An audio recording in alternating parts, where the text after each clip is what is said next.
Hello and welcome back to Artismia. In this video, I'm doing another digital painting with a traditional approach in Rebelle 8, but this time I'm going to focus on a different medium, watercolor.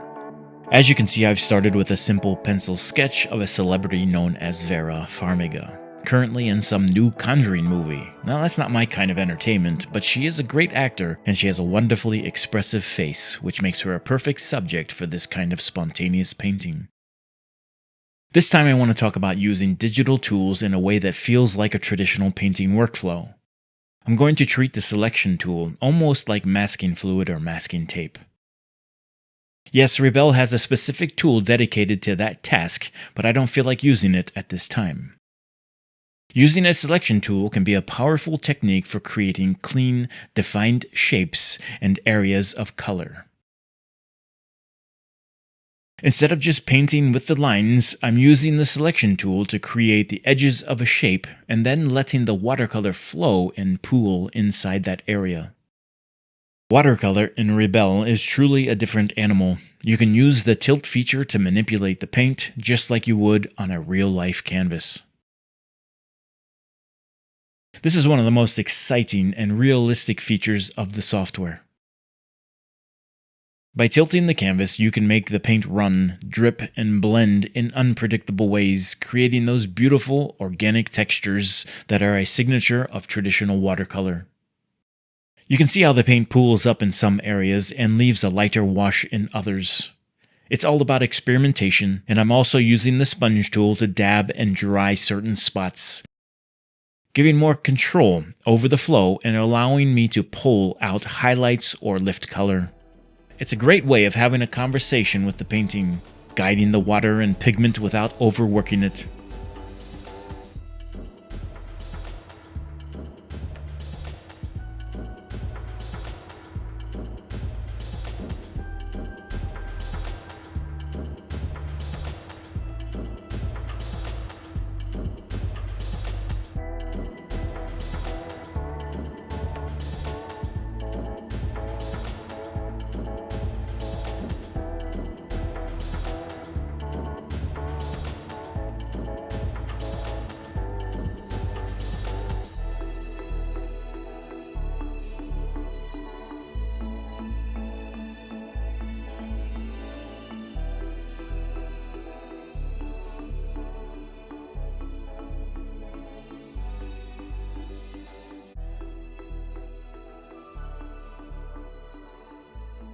As the painting progresses, I switch to the bristle wide brush to add more expressive chunky strokes, which you can see me doing now.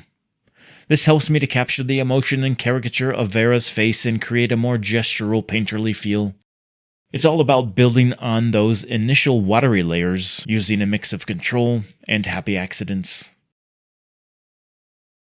Now let's talk about color theory. As I paint, it's my goal to fill the canvas with a full spectrum of color, even in the darkest areas. I always remind my students the darkest areas are never black. True black can make a painting feel dead and flat. Instead, I use rich, dark colors like deep blues, dark violets, and crimson reds to create my shadows. This keeps the painting painterly, fresh, and alive. Think of it this way. Every color has a complementary color, and when you use them together, they create a vibrant contrast that makes the entire piece pop. Using these principles allows you to create shadows and dark areas that are full of life and color, not just a dull, lifeless tone. As I continue painting, I'm thinking not just about color, but also about value. Value is simply the lightness or darkness of a color.